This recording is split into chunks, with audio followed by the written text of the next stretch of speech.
La sexualidad es un ámbito que nos multiplica a todos los humanos, ya sea por la falta de experiencia que tenemos en ella, por la mucha experiencia que tenemos de ella, si la hemos logrado tener solos o acompañados por otros.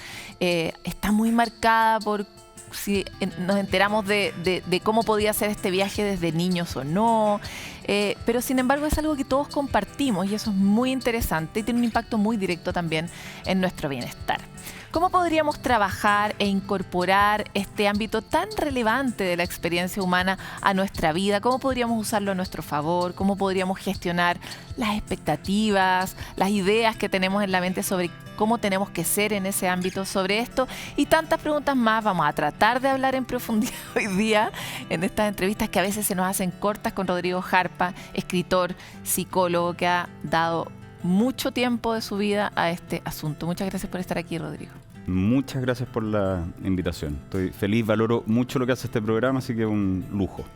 Quisiera partir de lo que planteaba en la introducción, que en el fondo es algo que está dentro de nuestra condición como biológica, tener una sexualidad y la podemos vivir de muchas maneras distintas y en distintos escenarios. A veces estamos solos, a veces estamos acompañados.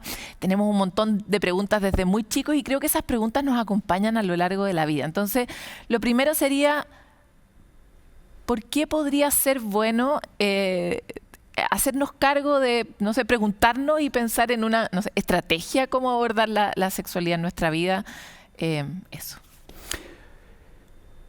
Porque hacernos cargo de nuestra sexualidad es hacernos cargo de nosotros como personas. Muchas veces pensamos que la sexualidad es algo que se hace y generalmente le damos esa connotación, pero la sexualidad tiene que ver con una cualidad inherente a todos los seres humanos, con una dimensión propia de lo que implica ser persona y la sexualidad siempre está presente ahora y nosotros no estamos haciendo nada sexual, como ninguna práctica sexual, pero la estamos viviendo y la estamos expresando. Porque la sexualidad incluye el sexo, no hablando como sexo como práctica, como algo que se hace, sino como algo que somos. La identidad de género, implica cómo nos sentimos, lo que pensamos, cómo hemos ido también al mismo tiempo construyendo esta sexualidad y entendiendo que está enmarcada en un contexto sociocultural al mismo tiempo. Pero es una dimensión inherente que no la podemos sacar y no hay días que la vivamos, otros días que no la vivamos, que es distinto a una de las expresiones de la sexualidad que pueden ser la fantasía, pensar en la sexualidad y las prácticas sexuales, que muchas veces hacemos esa asociación como sexualidad es igual a prácticas sexuales. Totalmente. Pero que son cosas distintas. Me encantaría entrar, imaginemos, me encanta la idea que pones porque es como la sexualidad como un órgano que uno tiene, ¿no? Es como otro corazón que se llama sexualidad, pongámoslo de esa manera. Uno lo anda cargando, uno de alguna forma se influye porque es parte del sistema, ¿no? Interactúa con el resto de tu sistema cotidianamente. Pero también hay muchas personas que efectivamente no practican el sexo y que igual se hacen preguntas respecto a esto. ¿Cómo yo puedo tener una relación sana con mi sexualidad si no lo practico? Ya, lo voy a responder con asociación a otra pregunta que muchas veces me hacen, que es si es que podemos vivir sin sexo.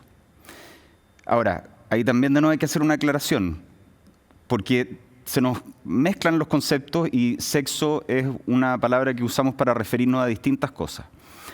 El sexo viene del latín de sectum, secare, que es hacer un corte o una separación entre el macho y la hembra. Entonces ahí estamos aludiendo principalmente al sexo biológico, que corresponde a las particularidades anatómico-fisiológicas que diferencian al macho de la hembra.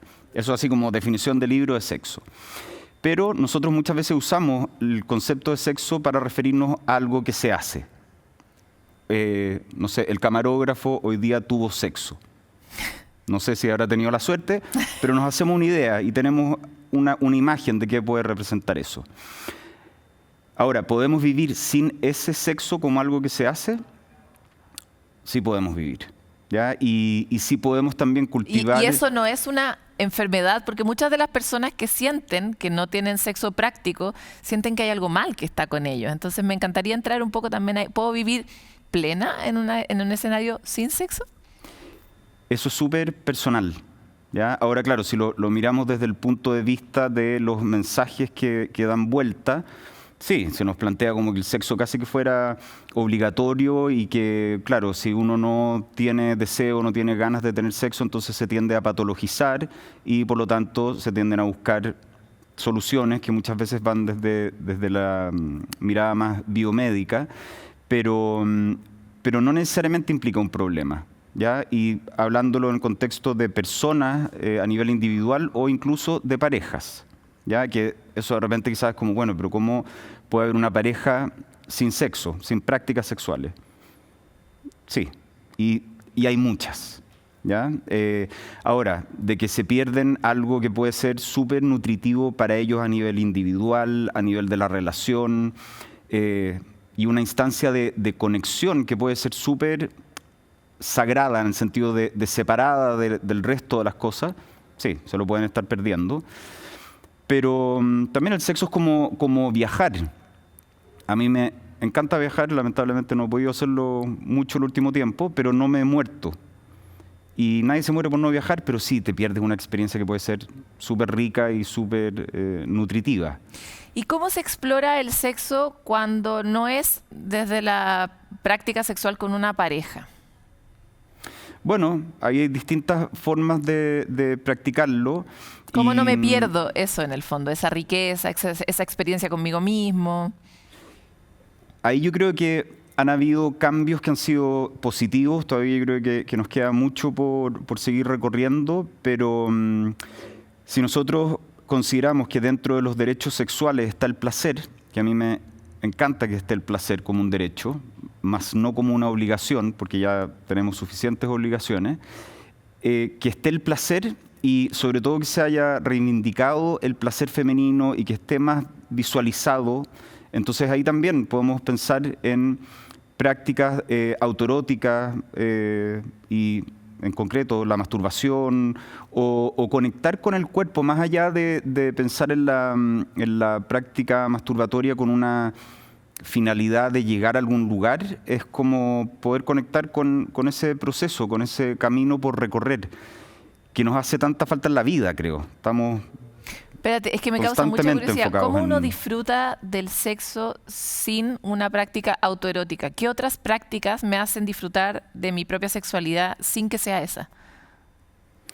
¿Qué otra práctica hay sexual? Como, no sé, cuando me miro en el espejo y me gusto, cuando... Si a eso una persona le da una connotación erótica o sexual, lo podríamos también considerar como una práctica sexual. Ahora, quizás estoy yendo muy como a la definición, porque para ser considerado como práctica sexual, la característica es que, claro, es una conducta con una connotación erótica, con la intención de encontrar satisfacción y placer sexual, pero que es compartido por un grupo, una masa crítica importante, entonces tiene algunas características que nos permiten conceptualizarla.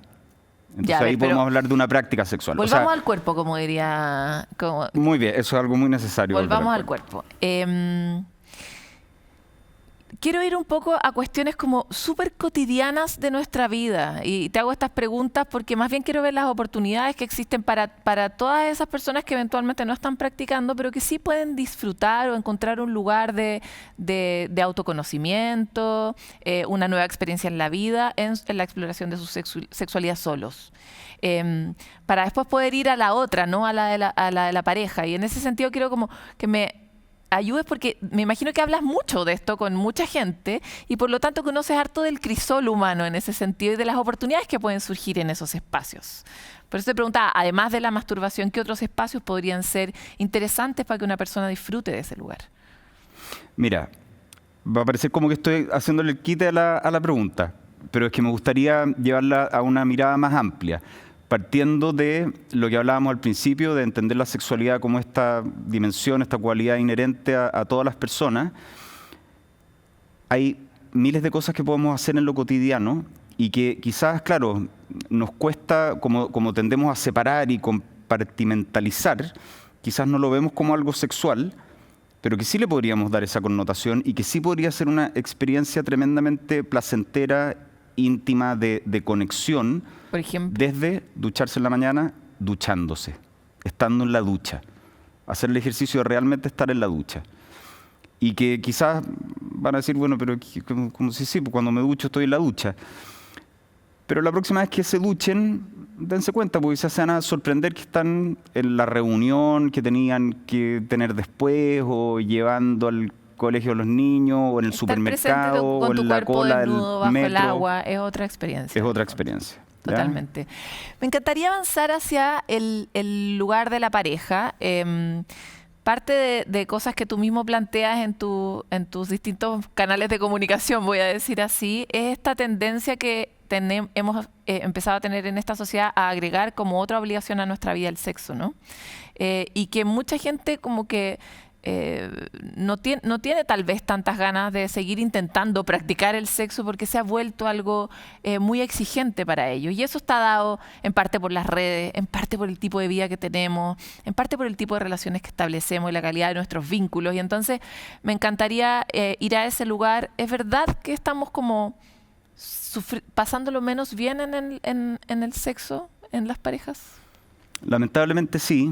Y es algo que se ha visto también en estudios, en distintos lugares, y que también podría ser lo que explica de por qué a nivel global estamos teniendo menos sexo como prácticas sexuales, menos relaciones sexuales que nunca antes en la historia.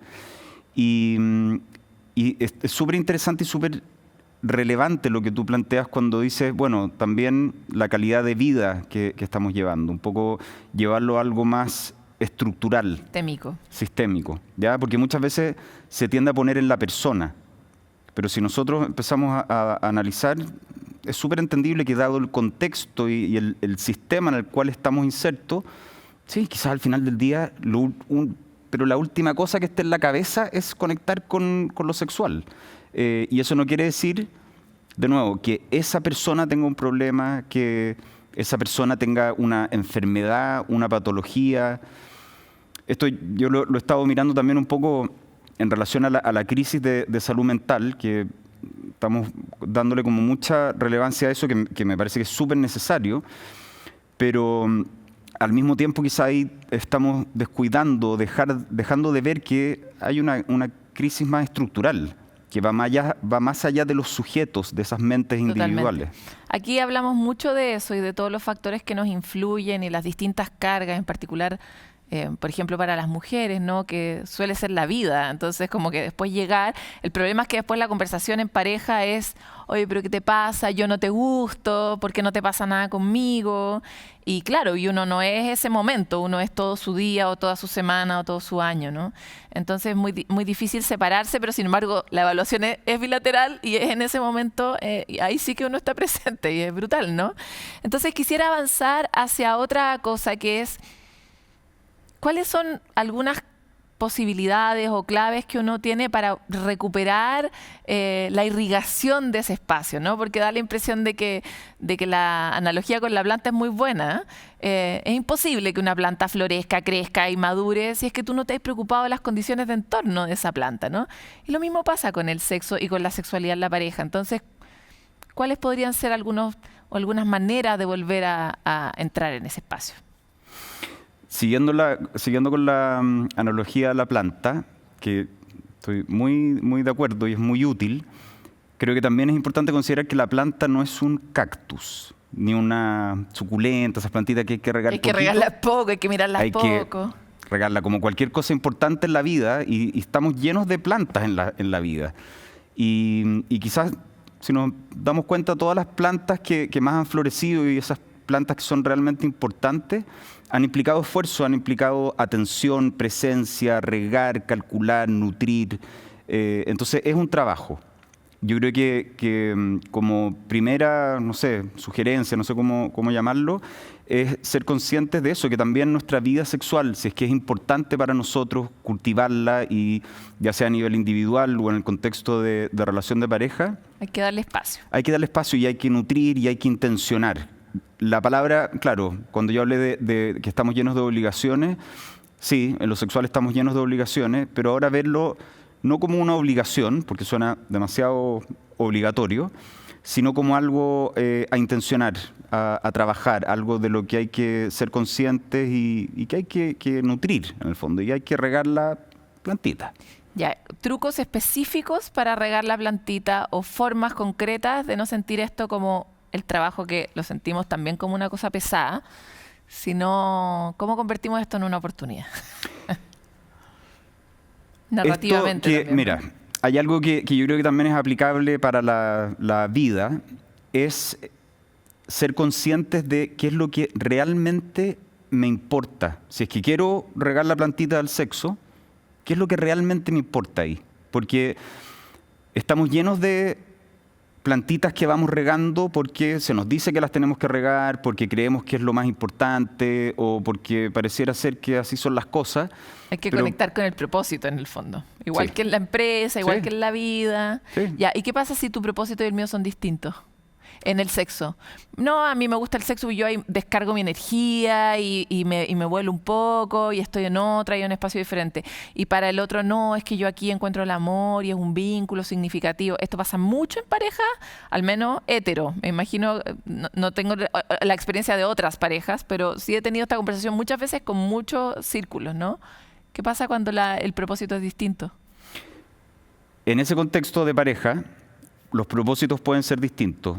¿Van en la misma dirección? Yo creo que sí. O sea, Las dos cosas, aunque claro, quizás para uno sea más, no sé, relajarme, libertad, placer, y para el otro más conexión, amor, de alguna forma igual son cosas que nutren a esa pareja. Claro, si tú me dijeras, no sé, hablo de llevar algo concreto en la terapia, de repente cuando uno, su objetivo o lo que quiere trabajar es reconstruir la relación y volver a, no sé, a conectar y seguir avanzando juntos como pareja, y la otra persona se quiere separar, ahí no hay punto de unión. Pero de repente, claro, en la forma sí pueden haber diferencias, pero al final del día igual van en algo que es nutritivo para esa relación. Ahora, una última cosa, porque ya nos pasamos del tiempo. ¿Cuál es la pregunta que logra poner de acuerdo los proyectos en el ámbito sexual en una pareja? ¿O cuál es cómo logro que esto se convierta en nuestro proyecto y no en mi objetivo en este proceso y tu objetivo? Porque igual eso se desencuentra. Es una pregunta compleja para el final y como estamos en la obra, así como... pero yo creo que no sabría responderte, me estaría como apurando mucho, pero plantearlo justamente desde lo que decís tú, desde ese nosotros, ¿ya? Y que en ese nosotros quizás no va a ser 100% lo que yo quiera, ni 100% lo que la otra persona quiera, y salir de la lucha de tratar de convencer al otro que tiene que querer lo mismo que yo, entonces abrirnos a esa construcción desde el nosotros, que nos para desde un lugar distinto. En nosotros nos falta mucho, es otro de los grandes diagnósticos transversales de nuestro programa. Muchas gracias por estar aquí, Rodrigo. Te vamos a invitar a 308 entrevistas más adelante porque estoy seguro que esta ansiedad que siento del público va a necesitar más conversaciones. Muchas gracias.